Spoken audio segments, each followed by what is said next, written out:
The grandchild said. Grandpa says it's Mom's fault. As I stared at my daughter-in-law in surprise, she averted her gaze.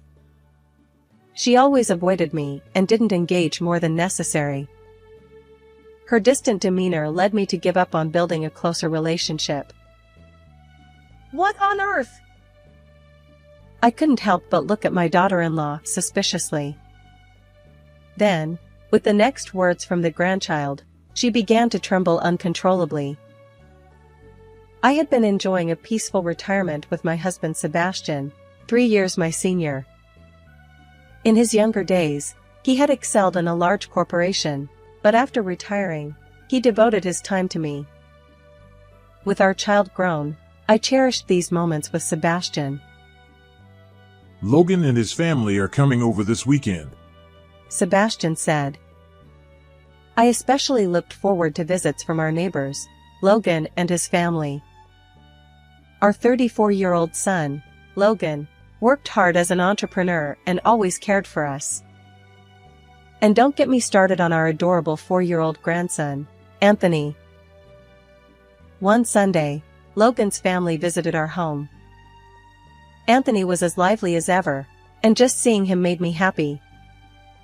But there was one thing weighing on my mind.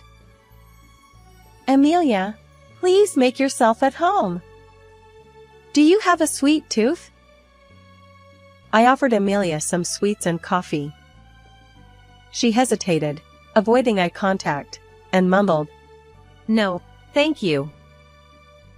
Watching her reserved behavior, I sighed internally. My concern centered around Amelia and her distant attitude toward Sebastian and me. She wouldn't meet our eyes, and sometimes even left the room when we tried to talk to her. At first, I thought it might be shyness, but her actions left me feeling uneasy. Was she intentionally avoiding us? And there's one more reason why Amelia seems to have a hard time with me. Logan sighed. Yeah. She's so quiet here. At home, she's loud, shouting, and quite the opposite.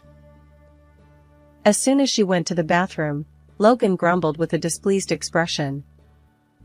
The truth was, I had been hearing about Amelia's troublesome behavior for a while now.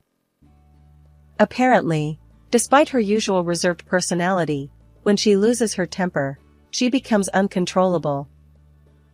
It's hard to believe, given Amelia's calm demeanor, but Logan's serious tone made it seem like he wasn't making it up. Avoiding eye contact and hearing about this side of her made me wary too. We've become family, so I do want to build a good relationship, but... Lost in my thoughts, Anthony suddenly looked at me and hurriedly approached. What's wrong? Are you hungry? I asked. Anthony whispered. No. Grandma, you want to be friends with Mom, right? It'd be nice if you could become friends. His words caught me off guard. Anthony's innocent face remained unchanged as he looked at me. He was adorable, but there was something mysterious about him. Sometimes he accurately guessed dinner menus he couldn't possibly know, or like now, said things that seemed like he could read minds. While I marveled at this, I thought, an Esper-like ability in Anthony? Impossible. Little did I know that his unique power would soon play a crucial role. It happened when Logan's family stayed over at our house. Late at night, after Anthony had gone to bed, I was about to get ready for sleep when a loud crash came from the bedroom. What? Logan said. Wasn't Sebastian already in the room? Alarmed, I rushed toward the bedroom. Sebastian had always had a weak heart. I hope it's not a seizure, I worried. I opened the door to find Sebastian clutching his chest, collapsed on the floor. As I frantically called for an ambulance, Logan tried to revive him. Just then, Amelia, fresh from the bath, stood there, her expression grim. Amelia, please take care of Anthony, I said. Together with Logan, we boarded the ambulance, and Sebastian's life was saved, at least for now. But our relief was short-lived. He remained unconscious, in a coma. The doctors couldn't find a cause. Why is this happening all of a sudden? My beloved Sebastian was now bedridden, and I stood on the brink of despair. After that, I continued visiting the hospital, praying for his recovery. During this time, Logan's visits provided me with much-needed support. Logan would gaze at Sebastian with sad eyes, hoping for his awakening. His presence reminded me that I wasn't the only one suffering in this situation. However, there was something that still bothered me. "Hey, isn't Amelia coming today?" I asked Logan. Yeah. She seems busy and couldn't make it for the visit. He replied. Since Sebastian's hospitalization, Amelia hadn't shown her face even once. It saddened me that she kept her distance, despite being family. I resigned myself to not thinking too much about Amelia. However, a month after Sebastian fell into a coma, Amelia suddenly appeared with Anthony. "Amelia, thank you for coming," I said. She hesitated in her greetings, glancing around nervously.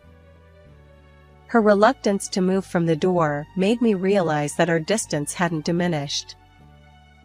And then, unexpectedly, our grandson Anthony leaned in close to Sebastian's face and said, "Grandpa says it's Mom's fault." I was taken aback. "What do you mean?" I stammered. Anthony didn't answer my question directly. Instead, he tugged at Amelia's sleeve and looked up at her. "Mom, you took the pen to Grandpa, right? It worked, and that's why he's like this," Anthony explained. Amelia's eyes widened, and she began trembling. Amelia, what did you do? I confronted her. If she intentionally harmed Sebastian, even as Logan's beloved, I couldn't forgive her. But then, Amelia uttered unexpected words. "Anthony has a mysterious power.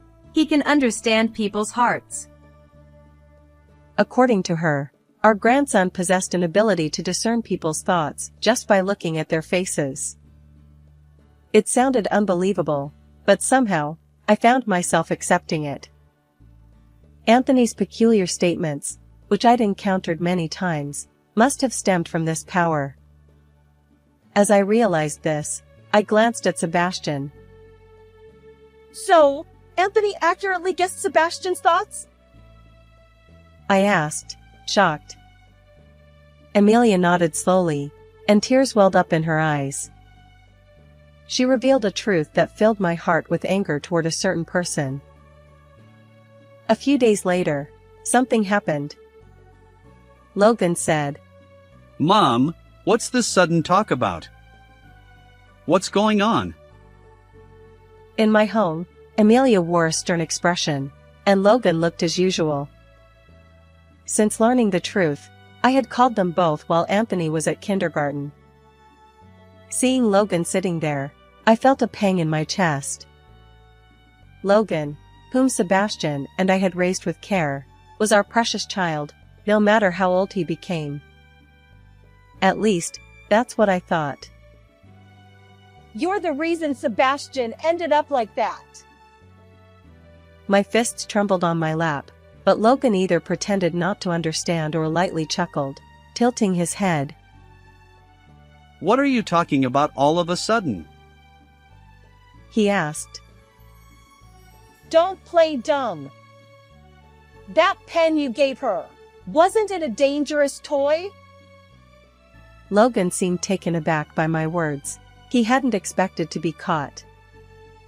According to Amelia, on the night Sebastian collapsed, Logan had handed her a pen, saying, "It's Sebastian's. Take it." Sebastian, being meticulous, had a habit of writing in his diary before bed. Knowing this, Logan must have given Amelia the pen. And according to Anthony, who could read minds, that pen emitted a mild electric current. The truth was that Sebastian's weak heart had caused him to collapse. Sebastian is so methodical. You'd pick up anything you dropped. There's no way a pen would be lying around. You pretended to rush to Sebastian and secretly took it, didn't you? Logan continued to make excuses, relying on the lack of definitive evidence. But Amelia had had enough. Sorry, but I checked your phone. I've got records of suspicious messages, she said, her face pale, confronting Logan. Suddenly, Logan stood up and raised his fist toward Amelia. I intervened just in time. Stop it! I said. This scumbag! Why won't you ever listen to me? Logan's outburst revealed his true nature. His face turned crimson as he shouted, unrecognizable from the cute Logan we knew. I've heard everything from Amelia. It's you who loses control and becomes uncontrollable with rage. My emotions swirled with anger and sadness as I spoke. According to Amelia, Logan always sought dominance at home, even restricting Amelia's actions. She wasn't allowed to go out with friends or even shop alone. Amelia's reluctance to visit us was because Logan had forbidden it. Her coldness toward us stemmed from knowing about Logan's verbal abuse and violence at home, leaving her unsure how to interact. I used to be too scared to confide in anyone, but this time, I won't forgive you. You'll pay for your sins. Amelia bravely confessed the truth, and Logan let out a low growl. Despite his determination to resist and fight back, he had no escape when faced with Amelia's decision to retaliate. Amelia showed me the message history on your phone, and I never expected you were in debt, I said. The decisive evidence she found was the message records between Logan and creditors. Logan, who had started a business but struggled to make it profitable, accumulated debt each time the company faced bankruptcy. Desperate to repay the debts, he even planned to murder Sebastian to claim his inheritance. Numerous messages on Logan's phone revealed statements like, "My father will soon pass away, and I'll repay then, or I'll pay using the inheritance." Amelia continued, You gave me the pen because you didn't want to do it yourself. And your daily visits to your father were just to keep an eye on him, weren't they? She added, By the way, I've submitted the saved message history to the police. They'll likely find out soon. Logan's face shifted between shock and panic. He had intended to take only the inheritance without facing any consequences. But reality wasn't so forgiving. While I cherished Logan, I held Sebastian and Amelia in equal regard. I couldn't forgive Logan for involving Amelia in his crime and plotting against his father. As Logan panicked, he suddenly tried to escape toward the entrance. But Amelia and I wouldn't allow it.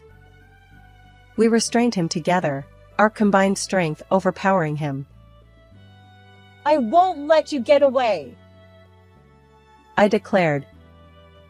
Logan's face turned pale as he struggled. I don't want to go to the police, he protested.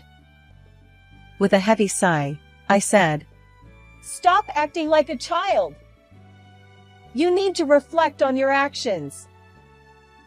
Realizing his fate, Logan slumped. I made the call to the police. Ultimately, further investigation confirmed Logan's guilt. Due to the severity of the case, he spent time in prison. Amelia filed for divorce, and I severed our family ties. Logan's company, now without him, went bankrupt. Meanwhile, a miracle occurred. Sebastian woke up.